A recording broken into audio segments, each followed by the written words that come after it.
Okay, so first thing that I am going to cover today is duty cycle.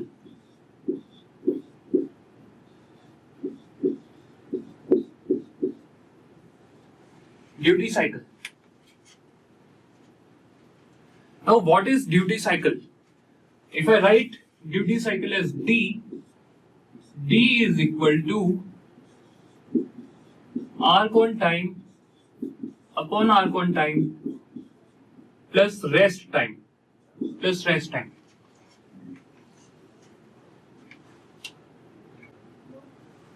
Okay, so if we talk about duty cycle from your point of view, okay, let's suppose your parents ask you like, what is the class timing for you today? What do you say? My class is from 5:30 to 9:30. That is, your class is for 4 hours, right? 4 hours. But is that the amount that you are going to study? No. What will happen is, the class has started at 5:30, till 7:30 you are going to study, and at 7:30 I give you a break. So I have started with duty cycle. Duty cycle is arc on time upon arc on time plus rest time.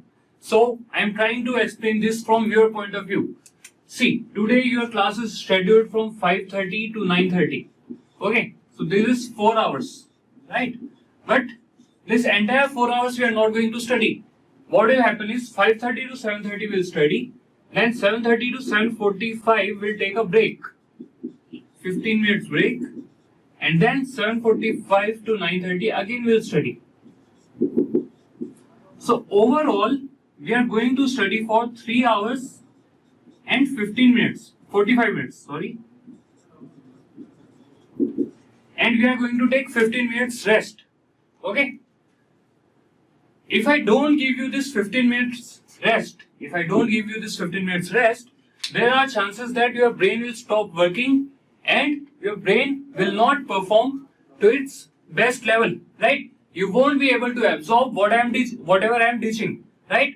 That's why to give you some rest, I'll give 15 minutes break. Something like that happens in the machine also. Okay? You'll have the arc on for some time, and then you'll give rest to the machine. Why? Because in the machine some parts might be getting overheated. And we need to remove that heat from overheated element. Okay? So, according to you, if I say, what is the duty cycle? It is 3 hour 45 minute upon 4 hour. 3 hour 45 minute plus 15 minute. So your rest time is 15 minute, arc on time is 3 hour 45 minute. Okay. So please write what is duty cycle. No need to write this example. This was just for your understanding. Please write what is duty cycle. The percentage of time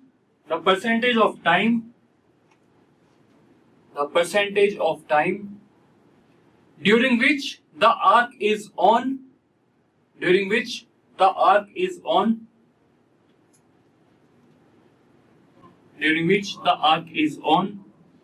without overheating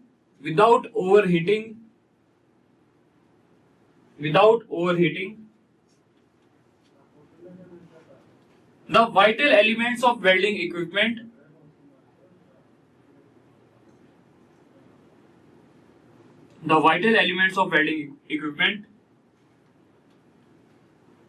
is called as duty cycle.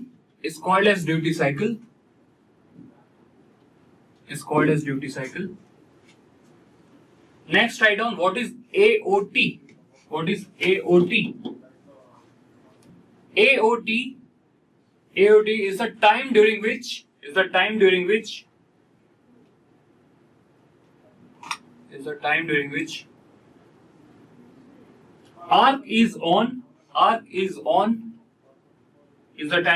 arc is on, or the time during which actual welding operation is done, or the time during which actual welding operation is done. It is called as it is called as arc on time. It is called as arc on time. It is called as arc on time. Next is RT. What is RT? Please write down RT. RT is the rest time. It is the rest time. It is the rest time. It is the time during which the welding equipment is switched off. The welding equipment is switched off. In which the welding equipment is switched off. So that overheated elements may cool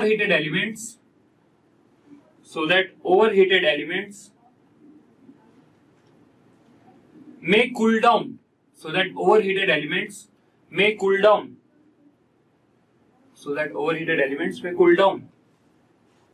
Okay. Let Qg be the rate of heat generation. QG be the rate of heat generation. Let QG be the rate of heat generation. QD be the rate of dissipation. QD be the rate of heat dissipation. Okay. Now I'll repeat the entire thing quickly so that you have a brief idea. We are studying the duty cycle. Duty cycle is arc on time upon arc on time plus rest time. Okay. So what happens is, if you are having the welding equipment for 4 hours, it is not necessary that you are going to use the welding equipment for 4 hours. There are chances that you are going to switch off the equipment in between. Why you are going to switch off the equipment in between? Because in some parts heat might be generated, and because of that heat generation, that part may burn off. So we need to allow that part to cool down. So for taking that into consideration, like out of total hours, for how many hours we can keep the arc on, this we get to know from the duty cycle. Let Qg be the rate of heat generation. Okay, in some parts the heat is generated at the rate Qg. Okay, the welding equipment is having the ability to dissipate the heat at the rate Qd. Okay, since we are talking about the rate, what will be the unit? Since we are talking about the rate of heat, what will be the unit? Watts. Right? The unit will be watts. Now, if Qd is greater than or equal to Qg, what will happen to rest time? Okay. What is QD? QD is the rate of heat dissipation. Some students have doubt, sir, how can the rate of heat dissipation be greater than rate of heat generation? Like, that much amount of heat is not generated, then how can that much amount of heat can be dissipated? I'm not talking about that. I'm talking about the ability. The machine is having ability to dissipate this much amount of heat, and this is the amount of heat that is being generated. So, if QD is greater than or equal to QG, what will happen to the rest time? Decrease. The rest time will be zero. It won't be needed. Okay. Because whatever heat is generated, that much amount of heat can be easily dissipated. So no need to give rest time. In that case, duty cycle will become equal to 1. Okay. If Qg is greater than Qd, if the rate of heat generation is greater than the rate of heat dissipation, then what will happen? Then some heat will start accumulating. Right? The rate of heat generation is greater than the rate of heat dissipation, then the heat will start accumulating. In that case, Qa is equal to rate of heat accumulation. QA is rate of heat accumulation. Again the unit will be watt and it will be given by Qg minus Qt. It will be given by Qg minus Qt. Okay. Then what we'll do is we'll define maximum amount of heat that can be accumulated. Okay. Let QA max be the maximum amount of heat that can be accumulated damaging the system. Let QA max be the maximum amount of heat that can be accumulated without damaging the system. Okay. So this is amount of heat. This is amount of heat. So what will be the unit of this? For this the unit will be joule. For this the unit will be joule. Okay. My biggest recommendation is always take care of units, because in mechanical lot of questions can be solved just by balancing the units. Okay. Even if you are not able to understand what to do in that question, by balancing the units you can solve the question. Okay. So please copy this. Okay. So as of now you know QG, QD, QA and QA max. By using any of two out of these four, by using any two, you can tell me the rest time. You can tell me the rest time. What should be the value of rest time? What should be the value of rest time? QA max upon QD. It will be QA max upon QD. See, what is the purpose of rest time? Rest time is the time during which the equipment is switched off so that it cools off, so that it cools down. Okay. So once this heat is accumulated, you will have to remove this heat. You will have to remove this heat. How are you going to remove this heat? By heat dissipation, right? So after how much time the heat will be removed? QA max upon QD, right? If you compare the units also, QA max was having the unit joule. This was having the unit watt. What is watt? What is joule per second? So joule will get cancelled. The second will go up. So you will get the answer in time. You get the answer in time, right? So rest time is QA max upon QD. Similarly, what will be the arc on time? What will be the arc on time? Acha, you have replied. Vishesh has replied and Dinesh has replied. Very good, guys. That's right. Arc on time will be QA max upon QA. So arc on time, it means the time during which you can do the welding. Okay, for how much time can you do the welding? Until maximum amount of heat is accumulated. If you do the welding after this also, then burning off will take place, right? So maximum you can do the welding till the time maximum amount of heat is accumulated. The heat is accumulated at which rate? It is accumulated at the rate of QA. So arc on time becomes QA max upon QA, right? Again, same thing. It is having the unit joule. It is having the unit joule per second. Joule will get cancelled. Second will go to the numerator. So this is the arc on time. Okay. Just an example we can take. Let QG equal to 10 kilowatt. QD is equal to 6 kilowatt. QG is equal to 10 kilowatt. QD is equal to 6 kilowatt. QA max is 2000 kilojoule. Is 2000 kilojoule. Then what is the duty cycle? And what is the duty cycle? Please tell me. 0.6. That is 60%, right? That is 60%. Very good. Okay. See, arc on time will be QA max upon QA. QA max is 2000 kilojoule. QA is what? 10 minus 6. That is 4 kilojoule per second. Since it is kilowatt, it is kilojoule per second. So it is 500 second. It is 500 second. Then rest time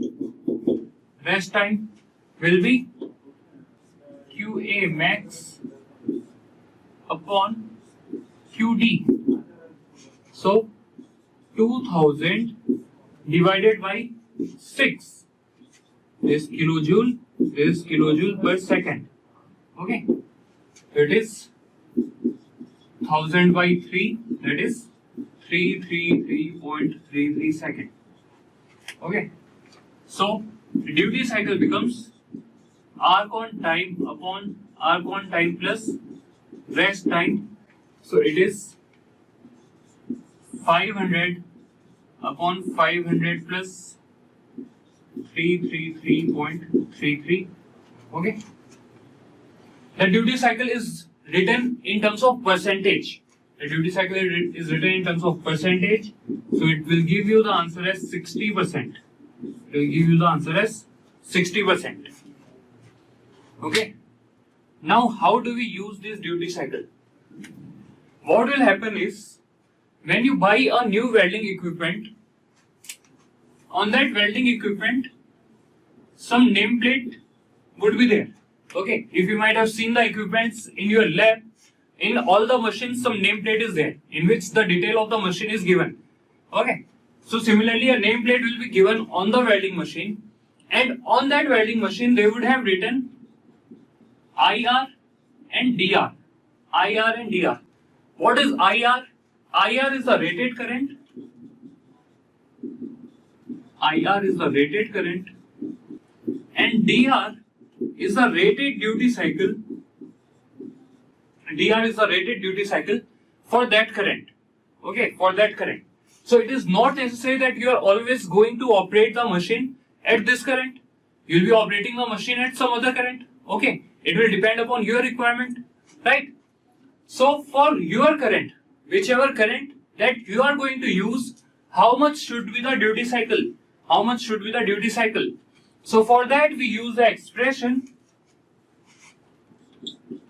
I square D is equal to constant. I square D is equal to constant.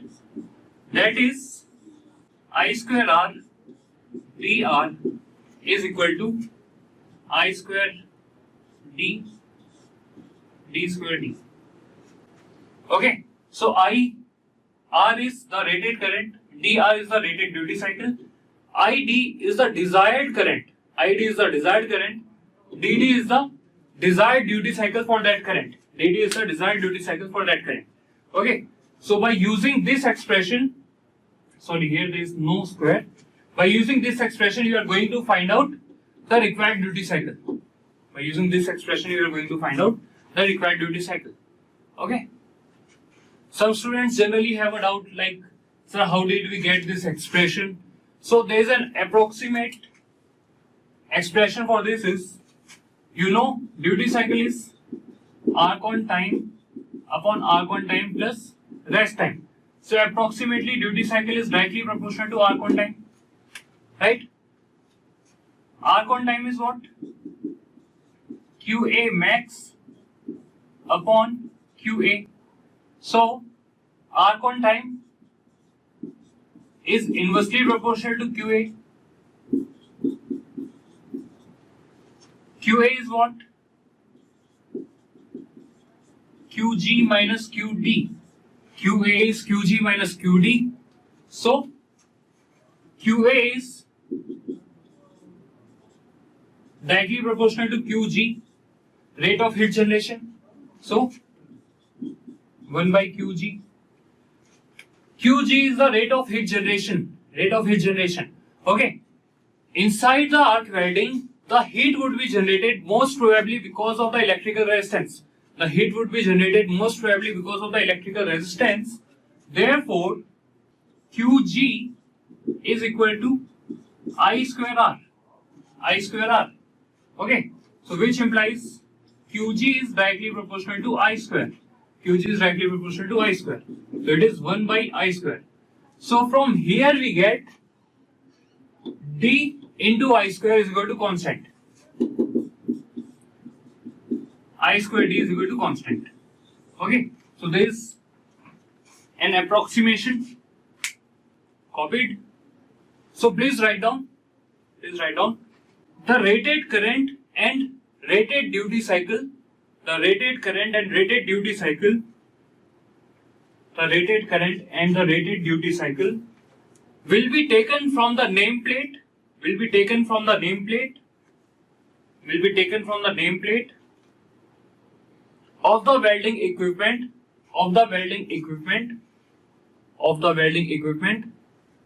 And ID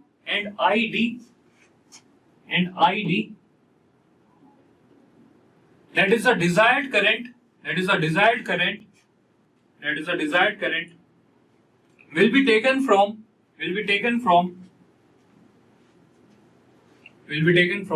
the engineering drawing will be taken from the engineering drawing of the component.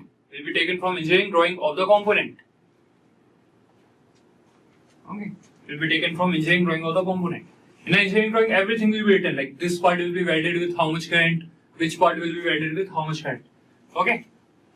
So, in the case where you have calculated the duty cycle as 60%, just 10 minutes back I gave you some question, right? In that you calculated the duty cycle as 60%.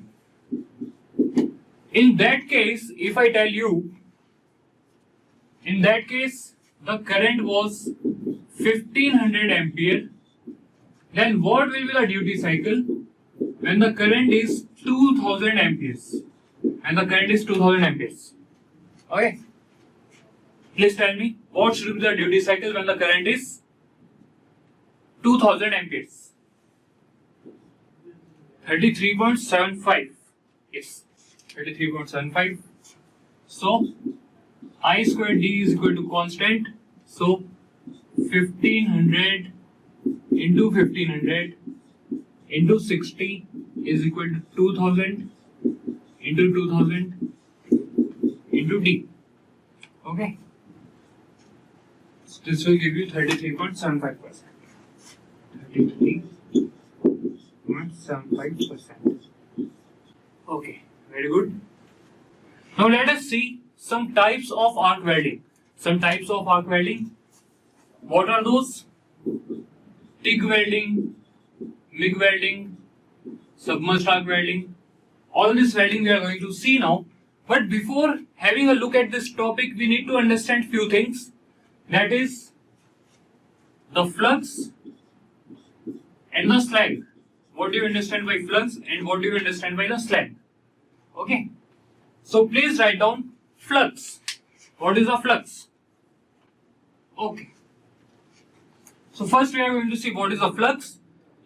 If you have done arc welding, most probably you might have used consumable electrode. Okay. So in that consumable electrode there might be a coating, and that coating had a particular function.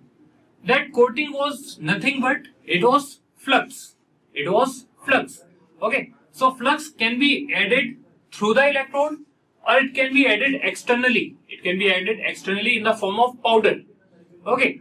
So it performs certain functions. One is to deoxidize the melt. What do you understand by deoxidize the melt? See, what happens is when you are welding any equipment, you are welding any material. For example, let's suppose this is a metal you are welding. Okay. Now this metal will not be very pure. Okay. On this metal there will be some layer of oxide. So when you melt this, even the oxide will melt. So one purpose of the flux is to remove that oxide. Next is, if some gases are formed during the welding, if some gases are evolved, the purpose of the flux is to absorb those gases. Okay. And the third function is to form slag layer. Now what do you understand by slag layer? What will happen is, when you will put the flux,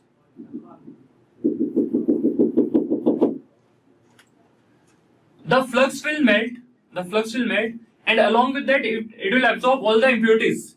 For example, I told you it will absorb the gases, it will absorb the oxides, it will absorb all those impurities. So this burnt out flux, burnt out impurities, they will keep floating on the top of the molten metal. They will keep floating on the top of the molten metal, and that is called as the slag. That is called as the slag. Okay. So this, if here you have the molten metal, the burnt out flux, the burnt out impurities will keep floating on the top. That is called as slag. And what will happen because of that? See, it is breaking the contact of the molten metal. It is breaking the contact of the molten metal with the atmospheric oxygen. So in a way, it is protecting the molten metal. It is protecting the molten metal, right? So that is also a very important function of the slag. So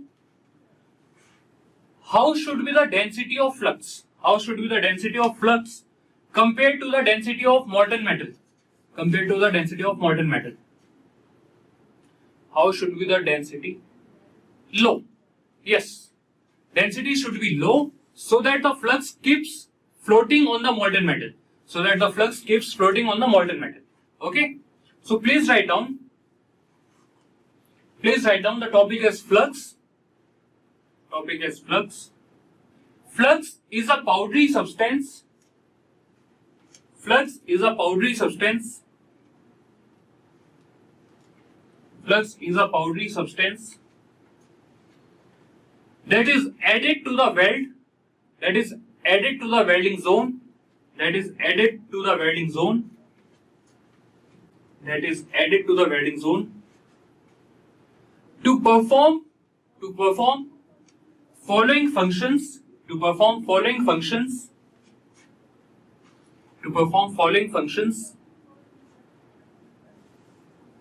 First one is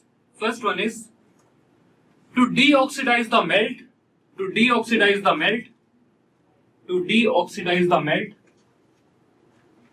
First one is to deoxidize the melt. Second one is to absorb gases, to absorb gases, to absorb gases. And the third one is to form slag layer, to form slag layer, to form slag layer, to form slag layer. Next, write down what is slag. What is slag? What is slag? The burned out flux, the burned out flux, the burned out flux along with the impurities, the burned out flux along with the impurities keep floating on the top of the molten metal, on the top of the molten metal, on the top of the molten metal, and protect the molten metal, and protect the molten metal, and protect the molten metal from atmospheric contamination, from atmospheric contamination, from atmospheric contamination. This layer is called as slag. This layer is called as slag. This layer is called as slag. This layer is called as slag. Okay. Just as a note point, write down. Just as a note point, write down the density of the flux. The density of the flux. The density of the flux should be very much less. Should be very much less. Should be very much less than the density of parent material. Than the density of parent material. Than the density of parent material. So that the flux keep floating. So that it keeps floating. So that it keeps floating over the molten metal. So that it keeps floating over the molten metal. So that it keeps floating over the molten metal. Now Anurag is asking, is flux always powdery form or it can be gaseous form too? Anurag, flux is always a solid. Okay, either it is powder or it is in the form of granules. Okay. The thing that you are saying gaseous form, that is nothing but the shielding gas. That is nothing but the shielding gas. Sometimes we supply external gas, that is the shielding gas. Okay. Okay. In that point that I was dictating, please continue.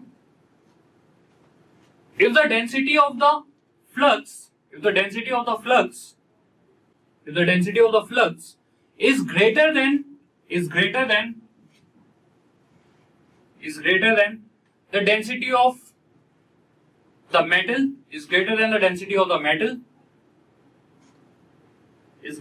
density of the metal, then the slag formed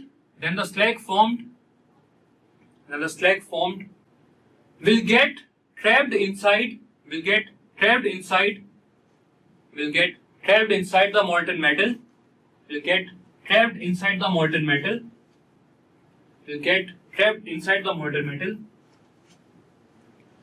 causing a defect called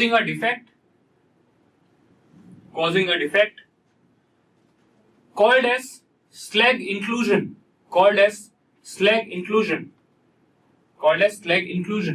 Okay. If the density is more, then due to more weight, this slag will come here.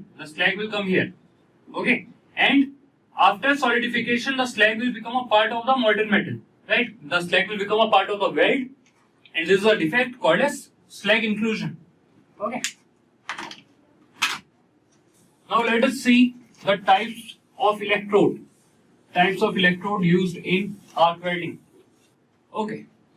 Now, what are the electrodes used in arc welding? What are the types of electrodes used in arc welding? First one is non-consumable electrode. Now, from the name itself, you can understand that the electrode is not getting consumed. Okay. So, then what is the purpose of the electrode? If it is not getting consumed, then what is the purpose? Then its only purpose is completion of the circuit. Right? In the circuit, we need something charged opposite to the workpiece. If the workpiece is positively charged, we want something that is negatively charged. If the workpiece is negatively charged, we want something that is positively charged. Okay. So, if the electrode is non-consumable type, it is having only one function, and that function is to complete the circuit. Please write down.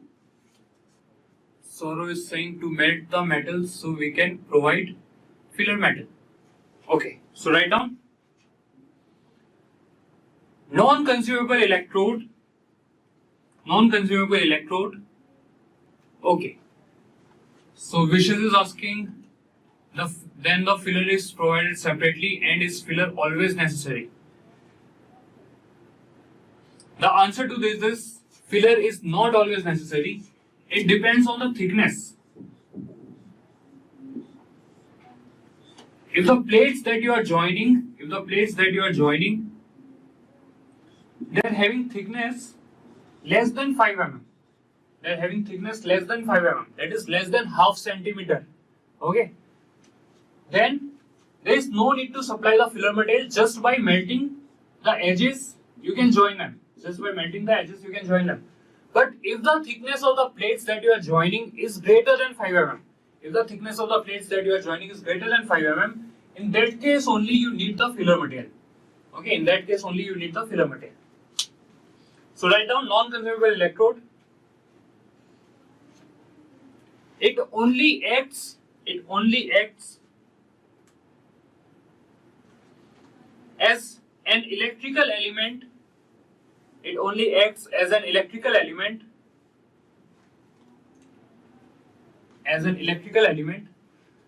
For closing the electrical circuit.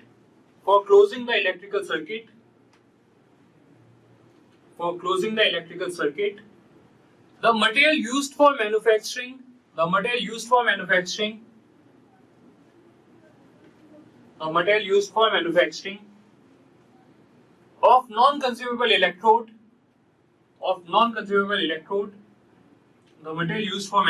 of non-consumable electrode, must possess high thermal conductivity,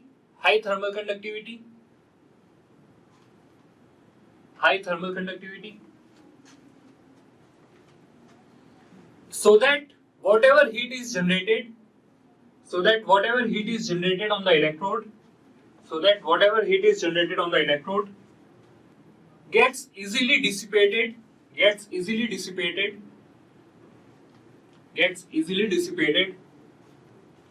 and the second point is they should have high melting point,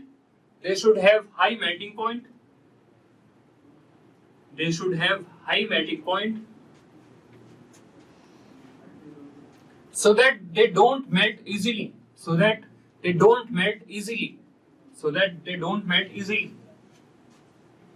okay. So commonly used non-consumable electrodes are tungsten, carbon and graphite. These are the commonly used non-consumable electrodes. Okay. Out of this tungsten, carbon and graphite, these two are having low melting point. Hence they are used only with DCSP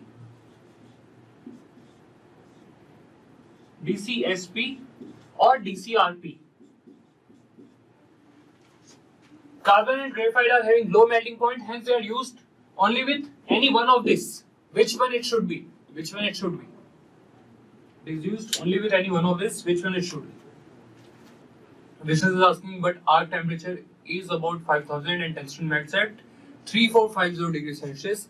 Then how tungsten does not melt? First of all, the 5000 degrees is the maximum temperature of the arc. It is not necessary that throughout the arc we will have 5000. Next thing is we won't be using the pure form of tungsten. It will be having some kind of alloys so that the melting point will be higher. Okay. Then you people have given the answer as DCRP. Is it right? If heat generated is easily dissipated from the electrode, is it an advantage or a disadvantage? Because ideally heat should be concentrated at one point to provide heat to the wet zone. Okay. See, let's suppose you are welding here. Okay. The arc is present here, right? Arc is doing the welding.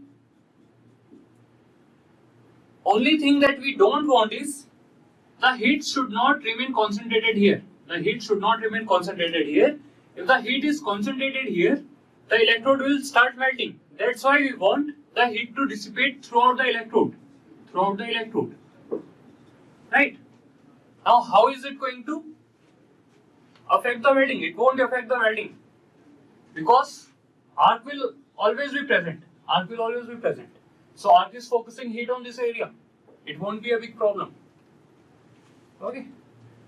So guys, the answer for the question is it will be used with DCSP only, because in DCSP less heat is generated on the electrode and more heat is generated on the workpiece. Okay. It won't be used with DCRP. Hence used only with DCSP.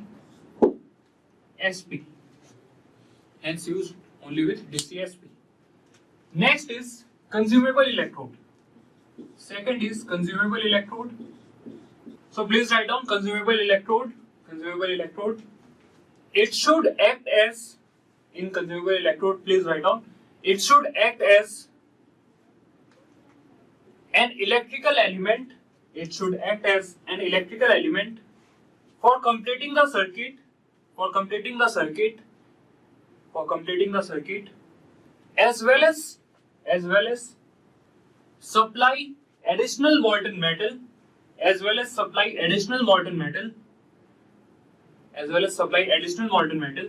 to the weld bead,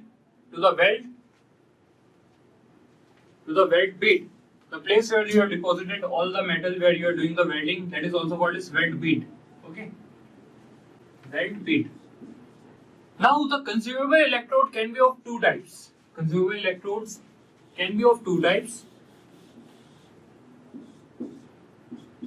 One is bare, other is coated. one is bare, other is coated. Okay. Saurav is asking which gases need to be absorbed for less welding defects. So most probably hydrogen, because due to some reason hydrogen causes brittleness and it leads to cracking. It leads to cracking. Okay. Now the electrodes are of two types, bare and coated. Bare means no coating. So if the electrode is bare and it is getting consumed, what could be its purpose? Then its purpose will be to only supply the filler material. Only supply filler material. Only supply filler material. Then what could be the purpose of coated electrodes? What could be the purpose of coated electrodes? Now, the coated electrodes can have different functions. It can have the function of the flux, that is deoxidizing the melt, absorbing the gases, forming the slag layer, or other purpose could be to produce shielding gas. Okay. Yesterday in one welding we heard the name shielding gas. Where was it? It was oxyhydrogen welding. There the hydrogen was acting as a shielding gas. Okay. So that could be also the purpose. Then stabilizing the arc. Okay. So that the arc does not easily fluctuate from its path. Okay. Due to some reasons the arc fluctuates from its path. Okay. So to stabilize the arc also we can do. Or if you want to supply some alloying element, in that case also you can go for coated electrode. For example, in welding, if you want to add some aluminium, then on the filler material, on the electrode, you will put an aluminium coating so that that aluminium gets added to the weld. Okay, and we get an alloy of aluminium inside the weld. So write down coated electrodes and their function. Write down the topic as coated electrodes and their function. Coated electrodes. First one is ferrosilicon or ferromanganese. Ferrosilicon or ferromanganese. Is the filler material same as the metals to be joined? Anurag, on basis of this we have seen the classification. Do you remember that? First class of welding. The filler material can be same, it can be different. For example, in soldering and brazing, the filler material is different. Okay. And in case of this liquid state welding, generally we try to go for similar filler material. The filler material that is having same properties as the parent metal. Okay. If not the exact metal, then we'll try to go for the similar metal. Yes, auto, homo and hetero, this classification. Please write down ferrosilicon or ferromanganese. Their function is to deoxidize the melt,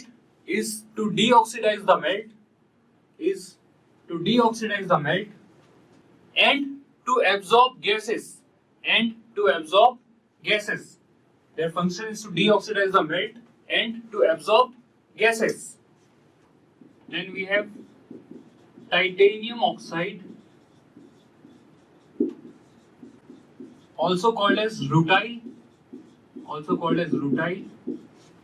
Okay. Titanium oxide or rutile. Yes, Vishesh, the one that I dictated was for ferrosilicon or ferromanganese. Okay. That is deoxidize the melt and absorb gases. For titanium oxide, write down form slag layer over the weld,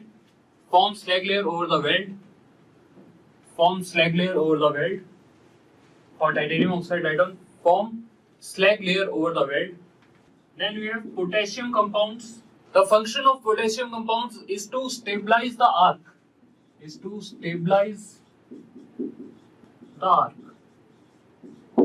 The function of potassium compound is to stabilize the arc. Fourth one is cellulose coating. The function of cellulose coating is to produce shielding gas. shielding gas. And the fifth one is, then we have iron, aluminium, chromium, cobalt. Yes, combination can be used. Combination can be used. Okay, iron, aluminium, copper, nickel, chromium, cobalt. These are used as alloying elements. These are used as alloying elements. Then Danish is asking, what do you mean by stabilizing the arc? Danish, what happens is, whenever you are having some element through which current is flowing,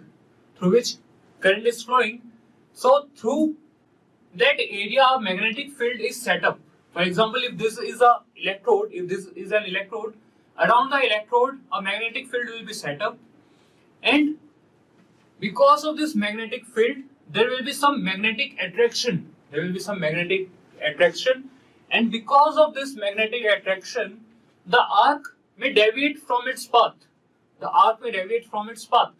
Okay, that is called as arc flow.